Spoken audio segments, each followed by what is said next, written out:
Gênesis no lar, Evangelho no coração.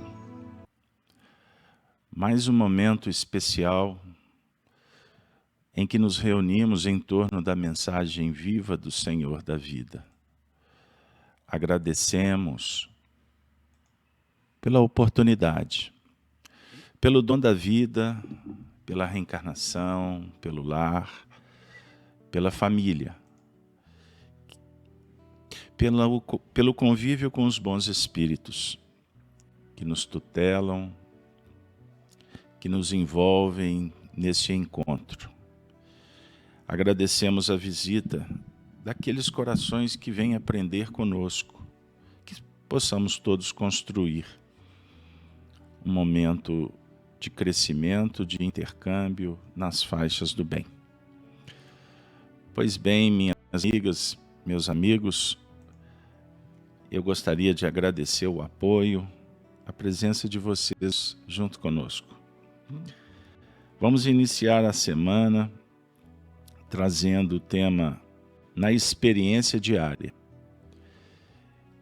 Nós vamos dar prosseguimento ao estudo que temos realizado com Allan Kardec no livro A Gênese, os milagres e as predições segundo o Espiritismo. Nós vamos trabalhar na sequência do capítulo 18, os tempos são chegados. Nós estamos exatamente no item 31, mas vamos recordar, quando abrimos o evento, trazendo aquela frase inicial do capítulo. Somos informados em todos os lugares de que os tempos marcados por Deus chegaram, quando grandes eventos serão realizados para a regeneração da humanidade. Então vamos lembrar que no último encontro nós trabalhamos aquela informação das grandes mudanças que se fazem apoiadas na teoria que o Espiritismo revela da imigração e imigração de espíritos no contexto planetário, onde a sociedade pautada no mundo antigo vai cedendo espaço para a geração que chega, trazendo conceitos, propostas que dialogam com um grande futuro que todos almejamos, caminhando com passos firmes na direção da perfeição. Então eu gostaria de pedir licença para vocês para reler o item 30, para que haja uma conexão mais fina, mais objetiva com o tema trabalhado no último encontro, e eu já emendo com o item 31. Kardec diz assim: nós presenciamos essa transformação, o conflito áreas que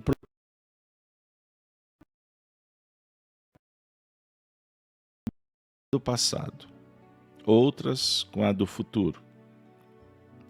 Caso se examine o estado atual do mundo, reconhecer-se-á que, tomada em seu conjunto, a humanidade está longe ainda do ponto intermediário, onde as forças se contrabalançam, que os povos considerados isoladamente estão em uma grande distância um dos outros nessa escala, que alguns tenham chegado àquele ponto, mas que ninguém o tenha ultrapassado. Não obstante, apesar disto, a distância que os separa dos pontos extremos está longe de ter a mesma duração. Uma vez transposto o limite, o novo caminho será percorrido com uma velocidade tanto maior, quanto a quantidade de circunstâncias ajudarem a superar os obstáculos. Assim se realiza a transformação da humanidade. Sem a emigração, isto é, sem a partida dos espíritos retardatários, que não devem voltar, ou que só devem voltar depois de melhorados, a humanidade não permaneceria indefinidamente estacionária, porque os espíritos mais atrasados evoluem também. Mas seriam necessários séculos e talvez milhares de anos para chegar ao resultado que um meio século bastará para realizar. Agora o item 31. Uma comparação vulgar fará melhor compreender ainda o que se passa nessas circunstâncias.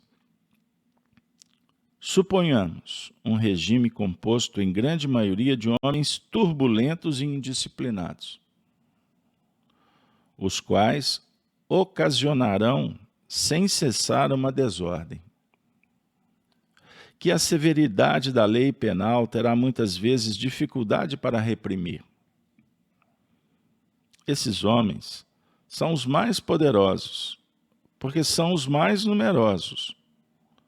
Sustentam-se, encorajam-se e estimulam-se pelo exemplo.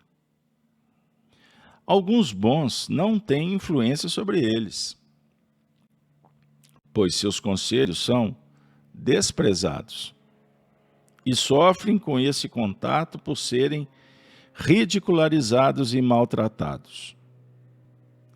Não é essa a imagem da sociedade atual?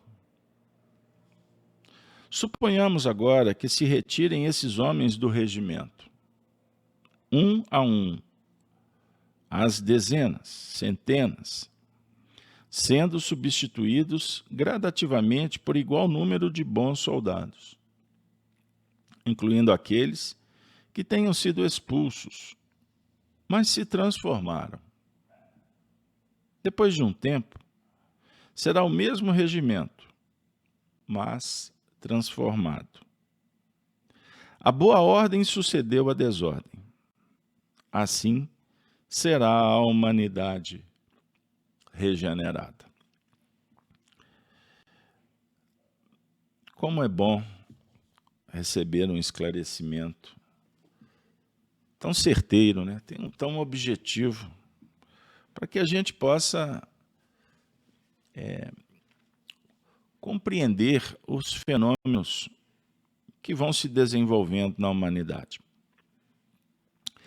Esse exemplo dado por Kardec, sob o ponto de vista do que nós estamos nos deparando em sociedade, é tão especial, porque, como a gente tem dito, em determinados momentos a sensação é de que as virtudes, a moral, os bons conceitos sobre o ponto de vista da evolução espiritual não têm espaço no cenário, na mídia, na imprensa, noticiários. Divulga-se todas as artimanhas das trevas, todas as imperfeições humanas. Parece que os holofotes são voltados para divulgar, confundir e trazer, na verdade, um desconforto. Com a teoria da imigração dos espíritos, partidas e chegadas, nós vamos observando que realmente as ideias antigas, né, o mundo antigo, pautado no egoísmo, no interesse pessoal, ele vai também perdendo espaço. Então, é um cenário dual. Porque a geração que chega tem uma visão muito mais parecida com o que se vislumbra no que remonta à perfeição, virtude e os valores nobres, do que o que é fomentado insistentemente pelo sistema antigo. Certo? Mas os frutos teratológicos, ou seja, esse processo que sugere a interseção entre o mundo antigo e o mundo futuro são necessários, porque a evolução não dá salto. Não sai de um estado imperfeito para o perfeito. É um processo que é construído, que é edificado com esforço, com entendimento, com boa vontade e com colaboração mútua. Então, nós começamos a nossa semana com um programa Gênesis no Lar, o Evangelho no Coração, procurando inspiração para o que nós temos que realizar nesta nova semana. É um ciclo que se abre. E quando nós trocamos vibrações, quando a afetividade é robustecida, nós nos sentimos motivados para sermos mais efetivos no que temos que fazer. Inspirados pelo mundo espiritual, colocando os nossos princípios na fundamentação do Evangelho, ou seja, criando uma sintonia com o que Jesus nos revelou, porque a doutrina dele é apoiada na vida futura. Ele é o Filho, ele é o fruto da humanidade que retorna para o nosso momento atual, para dizer assim, olha, a passagem está aqui. Eu já passei por ela, mas eu volto para que vocês possam passar comigo, através dos elementos que eu ofereço, do conhecimento, da vivência. Então, eu sou. E nós estamos, na verdade, começando a perceber a necessidade de ser. Porque o que impera no cenário evolutivo da humanidade, nesse momento histórico, apoia-se na ilusão de ter, de construir algo prioritariamente sobre o ponto de vista externo. Então, Jesus dialoga que os elementos que precisam ser trabalhados estão no coração, na nossa intimidade. Então, nós temos que compreender, por exemplo, que a percepção é uma faculdade que não pode ser tratada apenas sob o ponto de vista sensorial, físico, material, como o tato, o olfato, o paladar, a audição e a visão. Nós estamos sendo chamados para desenvolver a percepção intuitiva, para que a gente possa trabalhar com a memória, compreendendo o fator importante que ela nos oferece. A imaginação, criatividade, os sentimentos. Então, para isso, nós temos que mergulhar dentro para se conhecer, para desenvolver as próprias ideias, os pensamentos genuinamente gerados a partir do que nós temos, que é propriedade imperecível, que ninguém pode tirar. No mundo das conexões externas, nós temos, quanto à humanidade, trabalhado muito com questões que não têm sustentação. Por exemplo, eu recolho uma informação por aí, como tagarela saio compartilhando, e não sei exatamente o que essa ideia sugere. Por que ela foi criada? De onde partiu?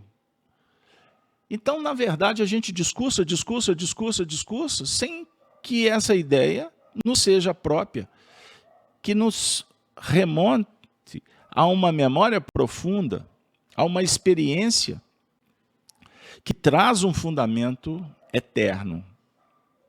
Então, nós podemos dizer que, atualmente, a humanidade gasta a maior parte do tempo com coisas que amanhã não terão serventia alguma. O indivíduo defende determinadas ideologias, ele não sabe de onde surgiu, qual o objetivo. Aí ele sai por aí falando, e não trabalha a percepção de profundidade. Observe na área da educação. Hoje, procura-se resumir conteúdo, porque nós temos que dar resultado. Então, o professor chega ali, faz um recorte, por exemplo, da história, solta para o aluno e depois dá uma prova. Mas por que a história foi construída daquela maneira? Isso é só para dar um dado aqui. Só um elemento para se pensar. O contexto foi assim, acolá. O indivíduo responde à prova, daqui a 15 dias ele não sabe nada mais do que ele respondeu. Porque ele trabalhou apenas uma memória periférica.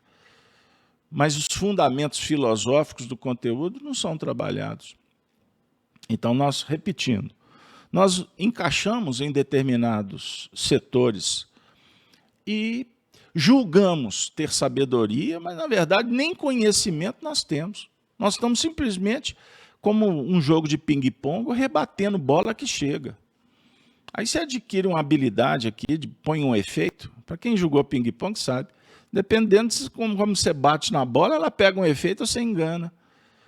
Então eu uso artifícios para que eu possa me sentir pertencente a um meio que não me pertence espiritualmente.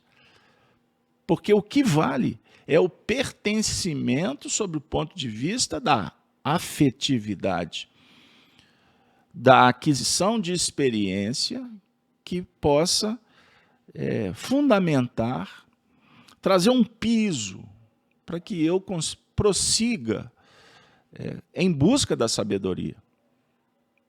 Então, o tema que foi sugerido para a gente desenvolver nessa manhã é intitulado Na Experiência Diária.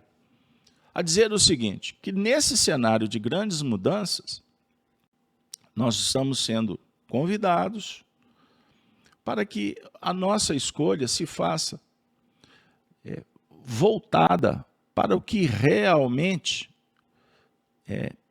nos fortaleça, nos conceda como, por exemplo, alimento espiritual para as nossas almas prosseguirmos com eficiência no atendimento ao que realmente nos importa. Então, voltando, nós estamos reencarnados numa família, numa cidade, num país, com um objetivo único: vencermos a nós mesmos e não vencer no mundo. Porque quando nós nos comprometemos, nós estávamos diante de um plenário da consciência que apresentou os caracteres, as experiências que nós vínhamos empreendendo, e a reencarnação ela é uma proposta para desenvolvermos ainda mais os nossos potenciais e reparar o que está imperfeito ou que foi feito defeituosamente. Então a gente repara o quê? Nós reencarnamos para desenvolver habilidades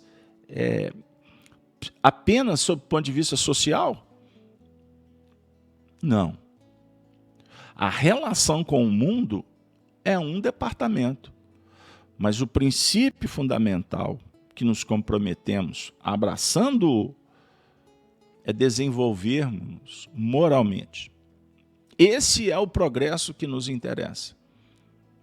E desenvolver a intelectualidade, estudemos o tema com calma. Não é intelectualidade acadêmica, apresentarmos sofisticação na maneira de falar e de agir.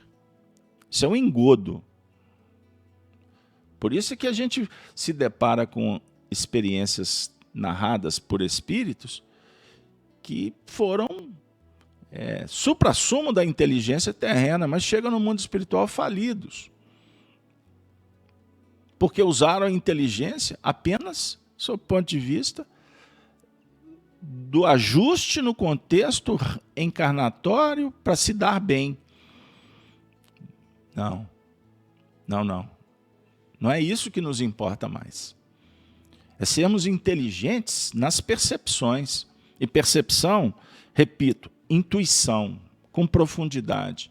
Então não se dê por satisfeito com assuntos que são tratados por aí de uma forma extremamente superficial. Porque os discursos são muito bem arquitetados para nos enganar. E a gente adora ser enganado dentro dessa visão social. Certo? Então, para você se dar bem naquele grupo, que sabe muito bem o que está acontecendo nos bastidores da política, o indivíduo vai em embrenha também. Aí ele começa a assistir noticiário, começa a abrir portais que falam só desse tema. Aí fica aquele festival de informações que, na verdade, não representam a realidade que está por trás. A gente vê só o cenário que está sendo pintado por alguém. Isso não é desenvolver ideias próprias. É você estar inflado de ideias que você nem tem convicção, não sabe de onde partiu. Pegaram aí, gente? Qual a intenção que isso chegou para você? Daqui a pouco, você vai observar que esse material não acrescentou bulufas na sua evolução. O que acrescenta? É a sua experiência. Então você, diante de um bom livro, nós estamos estudando a Gênese. Nós compartilhamos os temas.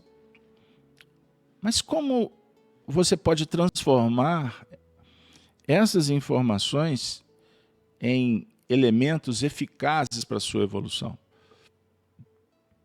É você não se dar por satisfeito com o encontro que estamos realizando.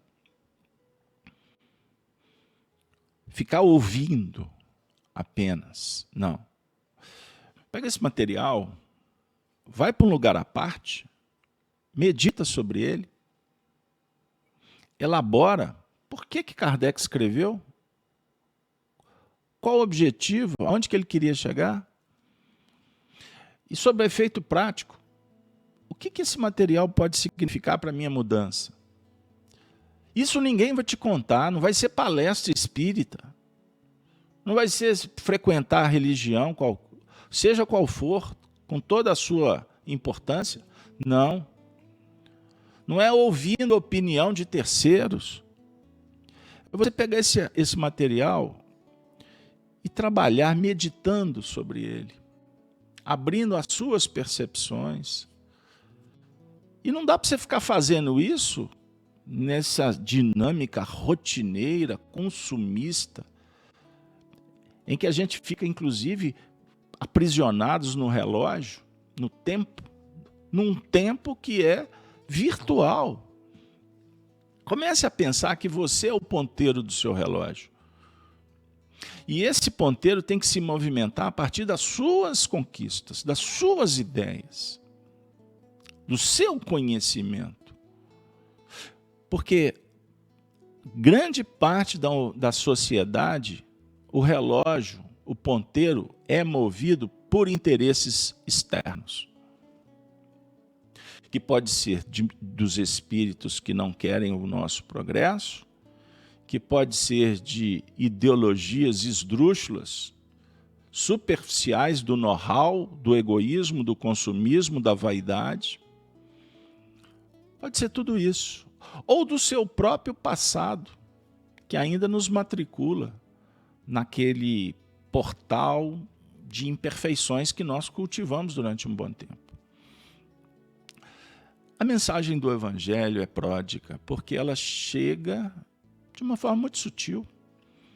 Ela toca o nosso coração de uma forma respeitosa, amorosa, encantadora. Então nós estamos sendo chamados para olhar para o universo com outros olhos, olhos da bondade, da caridade. É como se você colocasse um colírio na sua percepção. em determinado momento pode ser até uma medicação, porque ela está enferma. Ela está difusa. Ela está nos colocando em situações muito difíceis. São as chamadas bolhas que a gente frequenta e não se dá conta que é um participante integrante, vivo, atuante, nesses sendais ilusórios. A gente trabalha a doutrina espírita com o público. Gênese no lar é uma troca, é um convite para a meditação. Mas nós temos outras tarefas. Nós temos a reunião mediúnica na casa espírita, as tarefas assistenciais, para falar também da família, do ambiente social, da sua profissão. São painéis que se abrem para que a gente possa entrar e sair. Nós temos que aprender. Quando entrar, semeia a paz. A paz, a minha paz vos dou. Vocês estão recordando? Agora eu estou trazendo aqui por inspiração o capítulo de Mateus, a missão dos 10, dos 12, é o capítulo 10º de Mateus. Então Jesus disse, não é? Para que os discípulos fossem para o mundo. Qual mundo? O mundo externo? Ou ele estava também dizendo, entra para dentro do seu mundo e vá de dois. Você tem que entrar com a razão e com o sentimento dentro do seu universo interior. Vá de dois, porque é dual, é dinâmica. É dinâmica de... Eu vou usar a expressão da polaridade masculino e feminino, né? Sob o ponto de vista do gênero, eu associo polaridade e gênero. É o positivo e o negativo. É a semeadura e é a colheita.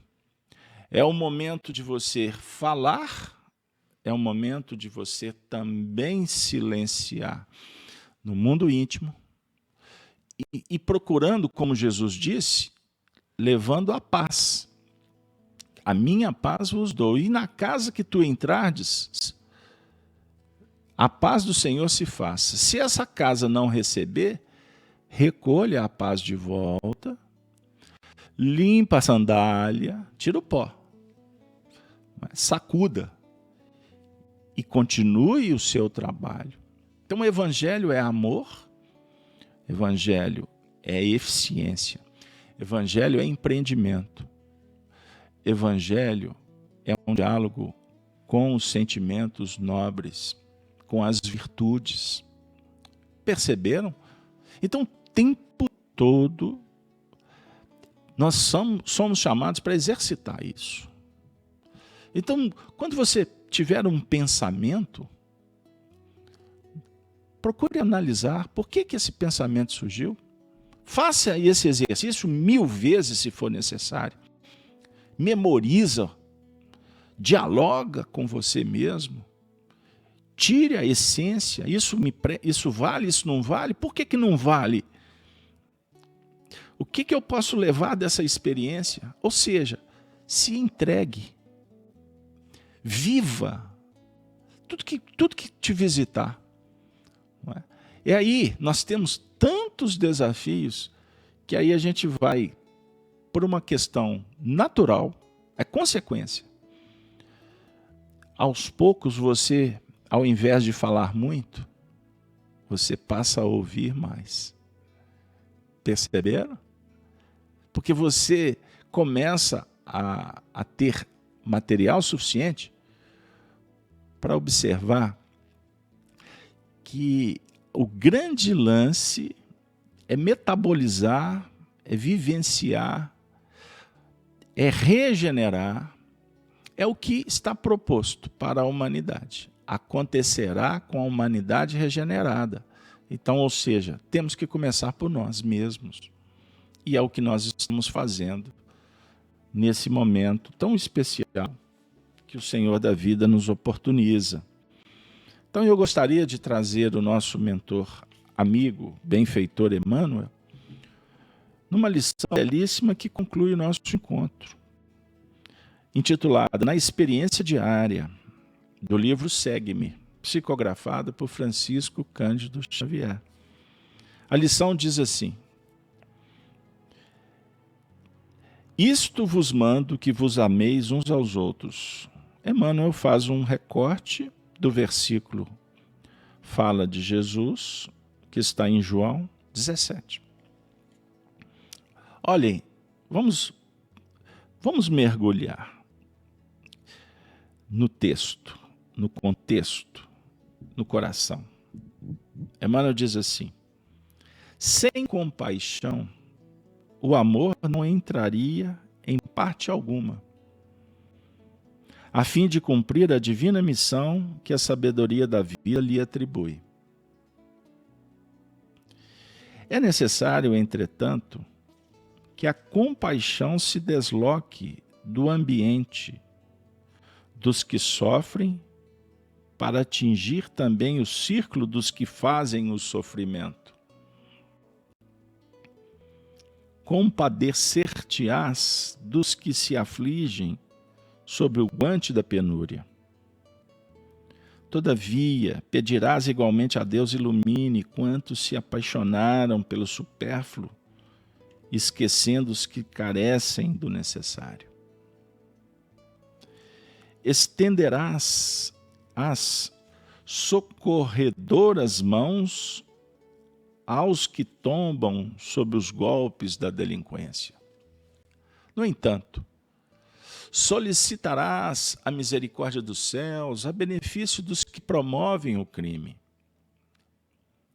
desconhecendo quanto lhes custará em aflições e lágrimas a noite de reparação a que se largaram desprevenidos. Auxiliarás os espoliados que se viram desvalidos pela agressão moral de que foram vítimas.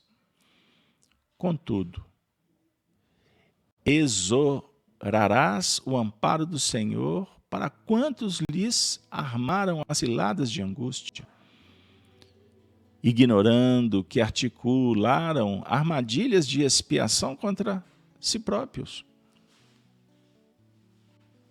Enxugarás o pranto de todos os que choram, sobre a provação de todas as procedências. Mas não te esquecerás de orar em auxílio dos que estabelecem o desequilíbrio dos outros, porquanto eles todos acabarão reconhecendo que unicamente acumularam perturbação e conflito em favor de si mesmos. Observemos, gente, que bela lição. E o Emmanuel, nosso querido companheiro, continua dizendo: em qualquer circunstância, difícil compadecer-te, ou melhor, difícil compadecer-te, compadece-te e serve sempre, recordando que todos somos espíritos eternos que colheremos, inevitavelmente, os resultados de nossas próprias obras e de que apenas o bem dissolve o mal, tanto quanto a treva tão só se extingue ante as bênçãos da luz. Com isso, minha amiga, meu amigo,